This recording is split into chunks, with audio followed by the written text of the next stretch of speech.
How you doing, folks, and welcome to another My World of Tanks replays. This time what I got for you is a tier 8 game in my IS3.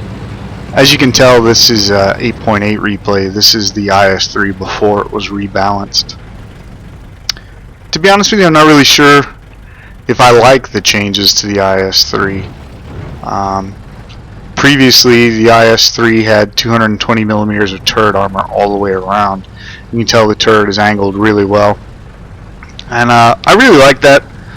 It gives you the freedom, if you can get hull down, to traverse your turret and not so much worry about catching shots in the sides and back of your turret. The rebalanced IS3 has stronger frontal armor. It's 243 millimeters of frontal armor, I believe, on the front of the turret. But the sides have been reduced to, I want to say, about 170 and 140 millimeters. And then the front was kind of re-sculpted, for lack of a better phrase. The IS3 has a pretty prominent weak point, the lower glacis from the front. It can be tricky to hit, but it was at the right range and at the right angle, it was pretty easy to hit. The rebalancing was supposed to minimize that, but I don't know. I feel like I take more of a beating in my IS3 since it's been rebalanced than I did before, but that's just me. And as you can see here on Erlenberg, we're getting pushed pretty hard. I was trying to defend this corner. I'm going to go over here and take a look. I think this T30, yeah, he's hull down T34. Not really interested in picking a fight with a hull down T34. And you can see there we got spotted probably from people behind him and on the hill and on the castle further south, so I'm just going to back off. I don't want to take shots in the flank. But what I'm trying to do here is make sure that I keep my front pointed towards the enemy. And if you look here, you can see there's at least 5 tanks, all tier 8 that we can see. Well, except for the Tiger P. The Tiger P is back there on the castle. And there's only 4 of us here defending. We've lost 1, 2, 3, 4. No, we haven't quite lost the Ferdinand. Not yet. There we go. That's who I was thinking of. We lost the AMX AC-48.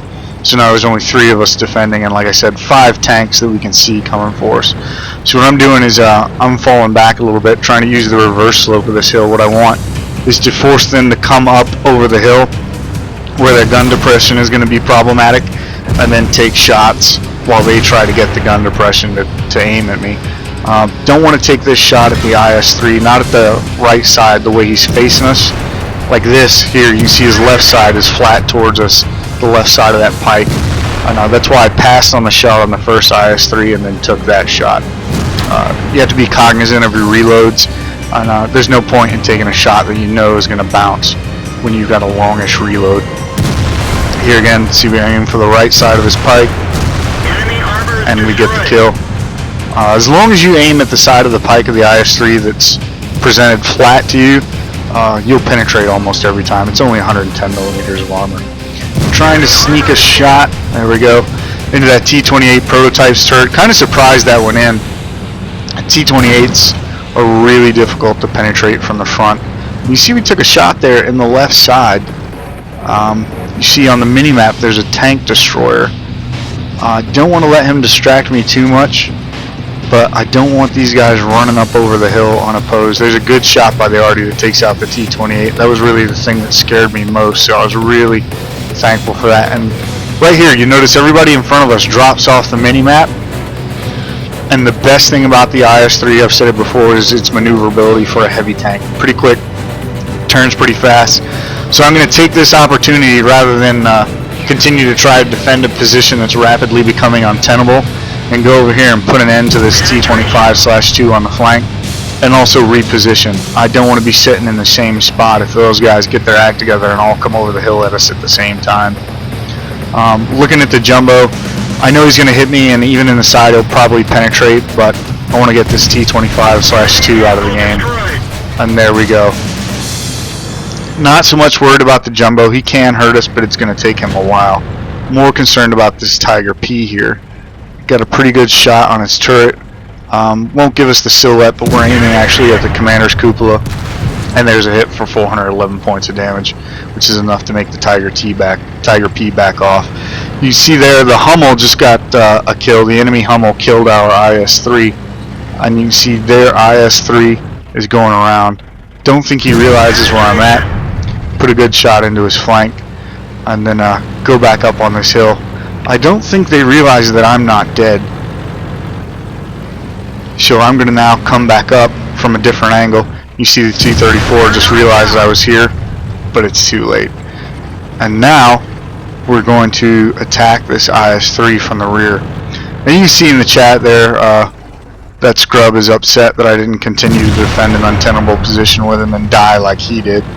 But to be honest with you, I'm not really concerned with what he thinks. He's dead and doesn't have a whole lot to show for it, whereas I've got 3 kills. So be upset if you want. I'm not going to throw my tank away in a position that has been rendered untenable by the enemy. And taking a shot in the back, I suspect it's that Jumbo. Didn't do an awful lot of damage, so I want to kill the IS-3 first before I start turning to deal with this. There's another hit. I think that was from the Tiger P in the castle. It sounds like HE. I'm backing off here just to reassess. I'm looking up, realizing, hey, wait a minute, all we got is that Tiger P and the Jumbo left. So I'm going to get over here, make sure that I have dropped off from the Tiger P in the castle, and then start advancing on the Jumbo. Because I couldn't see the Jumbo earlier, I'm thinking that he's in these trees up towards the top of the hill. So we're going to go up, take a look there. Really worried about that Tiger P though, and nope, there's the Jumbo. Not quite where I thought he would be. You see there I've been spotted, and he's backing back down. The Tiger's coming up to take a shot. That's why I'm going down the hill now to put the hill between me and the Tiger. Obviously this Jumbo being pretty brave, but he doesn't have much of a chance one-on-one against an IS-3.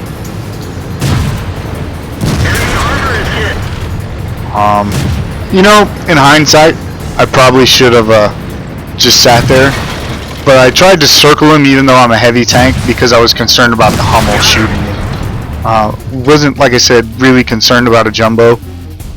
More concerned about taking flank shots from the Tiger or getting hammered by the Hummel. So that's why I continued to move. There you can see the Tiger P giving us his flank. He tries to pull up, but we put a good shot into him anyway before he can move. Right now we're tracked. Got the tracks back up, we'll start moving. And there you see Misa likes tanks again, whining, don't let the IS-3 get Top Gun, you didn't deserve it. Like I said before, it's always the guilty wheel that squeaks. T-44 comes up, and I think it was the T-32 that put the killing blow on the Tiger P, I missed it. And there's the last enemy tank remaining, a Hummel. I was going to try to run him down and get a Top Gun out of this game, but it looks like the T-44 is going to get there first. Yep, and the T-44 kills the Hummel, and there you go. Not a bad game on Erlenberg. Let's take a look at the results screen. And you can see here that was my mastery badge in the IS-3. We got a steel wall and a sniper medal. 49,213 credits, not bad. 3,026 experience, daily double. If we look at the team scores, you can see here that we put out 4,520 points of damage and got 5 kills for a total of 1,513 experience base. And I'm pretty happy with that. I think that's a pretty dominating performance in that game. You can see no one else really even came close to that damage. If we look at Misa-like tanks, Mr. Loudmouth, here he is, 1,100 damage, no kills. That's 3 hits from an IS-3. So, again, it's always the guilty wheels that squeak. Try not to let them bother you. And then if we take a look at the detailed report, you can see that we fired 15 shots, 14 of which hit, 13 penetrated. The only bounce we had was that that long-range shot we took at the IS-3 at the beginning. It drifted high and hit his turret. And in return, we took 13 hits, 9 of which penetrated, 4 bounce, and then 2 splashes from artillery. So, all in all, it was a pretty good game on Erlenberg. Pretty happy with it. Hope you enjoyed it. And thanks for watching.